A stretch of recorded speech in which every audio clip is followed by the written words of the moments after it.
dan salam sejahtera buat kita semua. Perkenalkan, nama saya Diatri Elisa Sianturi dengan NIM 0320210013 dari Prodi Ners 1A Stika Santa Elizabeth Medan.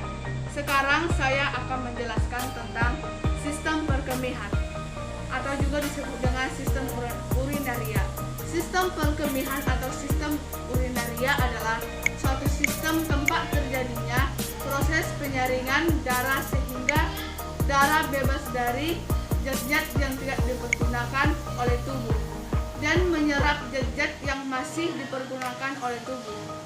Sampah atau zat-zat yang tidak dipergunakan ini dikeluarkan atau disekresikan oleh ginjal dalam bentuk urin.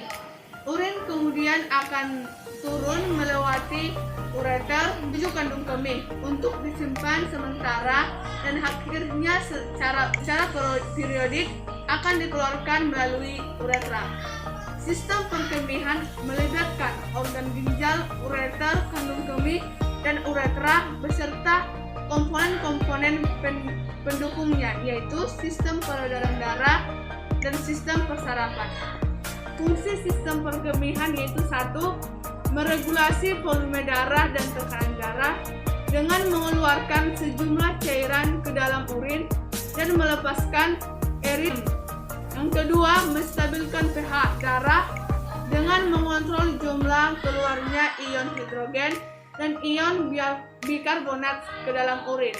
Dan yang ketiga, menghemat pengeluaran nutrisi saat pembuangan nitrogen atau urea dan asam urat.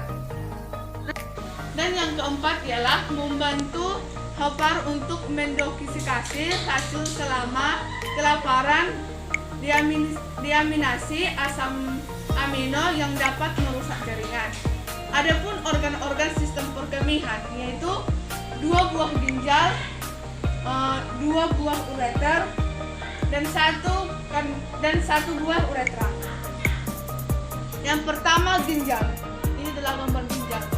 Ginjal ini adalah suatu kelenjar yang terletak di belakang cavum abdominalis, di belakang peritoneum pada kedua sisi vertebra lumbalis ke-12 sampai vertebra lumbalis ke-3 dan melekat langsung pada dinding abdomen. Bentuknya seperti biji kacang merah. Jumlahnya ada 2 buah, yaitu kiri dan kanan. Ginjal kiri lebih besar dari ginjal kanan. Pada umumnya ginjal pria lebih panjang daripada ginjal wanita. Ukuran ginjal dewasa rata-rata sekitar 11,25 cm atau 4 inci dan panjangnya 5,0 sampai 7,5 cm dan lebarnya 6 cm dan tebalnya 3 cm dengan berat pada pria 125 sampai 170 gram dan pada wanita 115 sampai 155 gram. Apabila ginjal ini dipotong secara melintang, maka akan tampak 3 lapisan, yaitu cortex renalis bagian luar, di bawahnya terdapat medula renalis, dan di bagian dalam terdapat rongga yang disebut rongga ginjal atau pelvis renalis. Nefron pada ginjal terdapat sekitar 1 juta nefron. Fungsi ginjal ini yaitu mengatur keseimbangan air dalam tubuh, dan yang kedua mengatur konsentrasi garam dalam darah, dan yang ketiga memelihara keseimbangan asam basa, dan yang keempat mengatur pembentukan sel darah merah, dan yang kelima memelihara volume plasma. Dan yang kedua ureter. Ini adalah ureter, di mana ureter ini adalah organ yang berbentuk tabung kecil yang berfungsi mengalirkan urin dari filum ginjal ke kandung kemih untuk ureter. Pada orang dewasa memiliki panjang 20 sampai 30 cm dengan diameter 1,7 cm. Dan ureter ini dibagi menjadi 2 bagian, yaitu yang pertama ureter pars abdominalis yang berada dari pelvis renal sampai menyilang di fasi iliaka. Sedangkan ureter pars pelvica dari persilangan fasa iliaka kandung kemih. Ureter ini memiliki lapisan yang terdiri dari yang pertama, dinding luar jaringan ikat atau jaringan fibrosa. Yang kedua, lapisan tengah atau os, dan yang ketiga lapisan sebelah dalam atau mukosa. Dan yang ketiga yaitu kandung kemih. Kandung kemih ini adalah organ yang mengumpulkan urin yang diekskresikan organ ginjal melalui ureter. Sebelum dibuang keluar tubuh melalui uretra, kandung kemih ini merupakan kantong berorga yang terpenuhi otot-otot dan dapat digelembungkan atau elastis. Kandung kemih ini secara anatomi berada di belakang simfisis pubis. Dan selanjutnya kita masuk ke uretra. Ini adalah gambar uretra, di mana uretra ini adalah saluran yang berjalan dari leher kandung kemih ke lubang luar dan dilapisi oleh membran mukosa yang bersambung dengan membran yang melapisi kandung kemih. Pada laki-laki, uretra berjalan berkelok-kelok melalui tengah-tengah prostat, kemudian menembus lapisan fibrosa yang menembus tulang pubis ke bagian penis dan panjangnya sekitar 20 cm. Uretra laki-laki terdiri dari uretra prosaria, uretra membranosa, dan uretra cavernosa. Uretra pada wanita terletak di belakang simfisis pubis. Panjangnya sekitar 3-4 cm. Lapisan uretra pada wanita terdiri dari tunica muscularis, dan bermuara uretra pada wanita terletak di sebelah atas vagina atau antara klitoris dan vagina. Uretra wanita dikelilingi oleh sphincter uretra dan disyarafi oleh saraf pudenda. Secara seksualitas, daerah di ujung uretra ini sangat sensitif karena ada ujung-ujung syaraf pudenda. Daerah ini disebut zona erotis uretra atau titik U. Pembentukan urin terdiri dari 3 tahap, yaitu filtrasi atau penyaringan, reabsorpsi atau penyerapan, dan augmentasi atau sekresi atau juga disebut dengan pengumpulan. Ada juga filtrasi atau penyaringan. Proses pembentukan urin yang satu ini dilakukan dengan bantuan dari ginjal. Setiap ginjal mempunyai sekitar 1 juta nefron, yaitu tempat pembentukan urin. Pada waktu tertentu, sekitar 20% dari darah akan melewati ginjal untuk disaring. Hal ini dilakukan agar tubuh dapat menghilangkan zat-zat sisa metabolisme atau limbah dan menjaga keseimbangan cairan pada pH darah dan kadar darah. Proses penyaringan darah pun dimulai di ginjal. Darah yang mengandung zat sisa metabolisme akan disaring karena dapat menjadi racun untuk tubuh.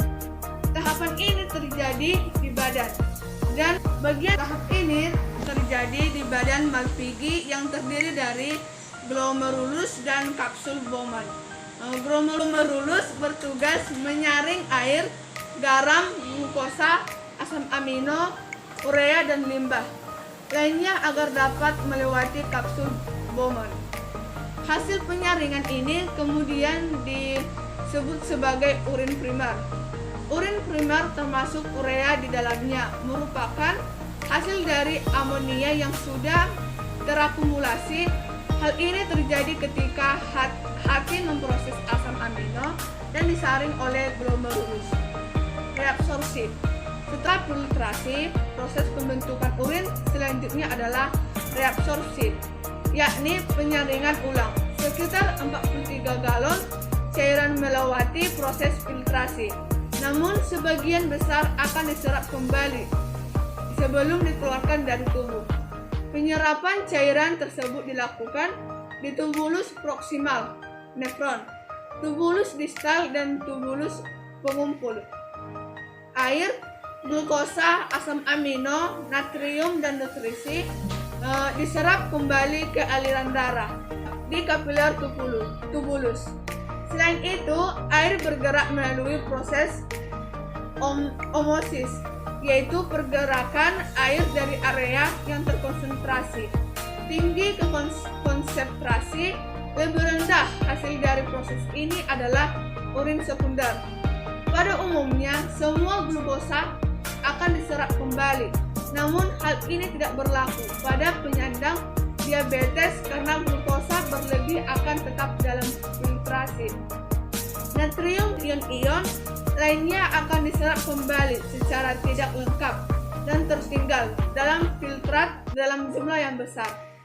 Kondisi ini dapat terjadi ketika seseorang mengonsumsi lebih banyak makanan sehingga menghasilkan konsentrasi darah yang lebih tinggi. Hormon mengatur proses transfer aktif yaitu ion seperti natrium dan fosfor dan diserap kembali. Dan selanjutnya yaitu sekresi atau augmentasi. Sekresi adalah tahap terakhir dari proses pembentukan urin.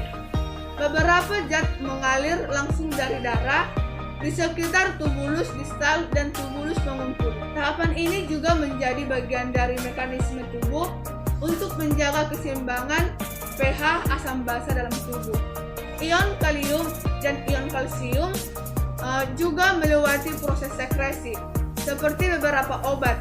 Hal ini dilakukan agar senyawa kimia dalam darah juga tetap seimbang. Proses ini dilakukan dengan meningkatkan sekresi zat seperti kalium dan kalsium.